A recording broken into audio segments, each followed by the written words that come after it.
নমস্কার বন্ধুরা, আজ আমি সুন্দর এই বাচ্চার জামার কাটিং ভিডিওটি আপনাদের সঙ্গে শেয়ার করব একদমই সহজ সূত্রের সাহায্যে।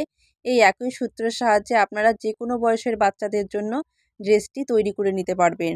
এই ড্রেসটি আমি তৈরি করেছি 7 থেকে 8 বছরের বাচ্চার জন্য। তার জন্য কাপড় নিয়েছি 1.5 মিটার।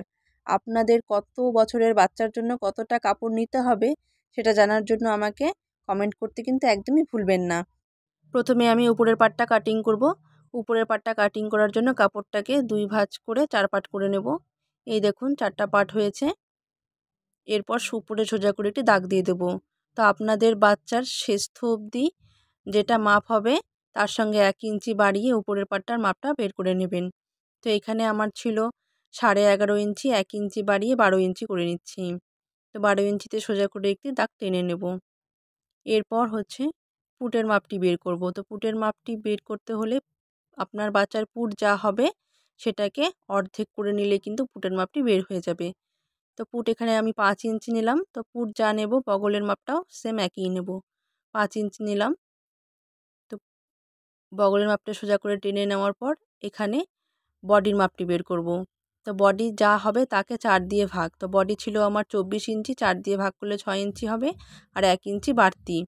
আর কোমরের মাপটি বের করব সেম একই নিয়মে।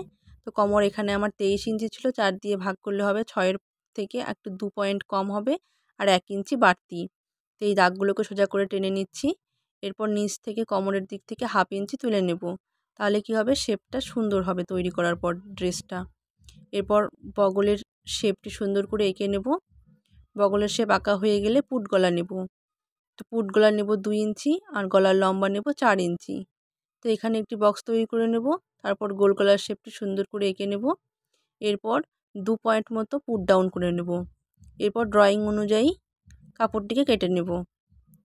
উপরের পাটটি আমার কাটিং করা হয়ে গেল। এখন নিচের কুচির অংশটা বের করব।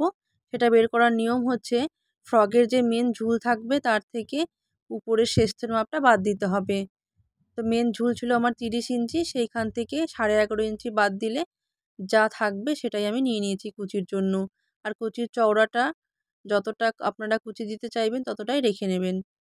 এখন দেখুন ফাইনাল লুকটা সেলাই করার পর এরকম লাগছে। আপনারা যদি সেলাইয়ের ভিডিওটা দেখতে চান আমাকে কিন্তু অবশ্যই কমেন্ট করে জানাবেন। আর ভিডিওটা কেমন লাগলো সেটা আমাকে কিন্তু অবশ্যই জানাবেন। আর একটা কিন্তু লাইক করতে ভুলবেন না। আজকে এই পর্যন্তই, দেখা হবে অন্য কোনো ভিডিওতে।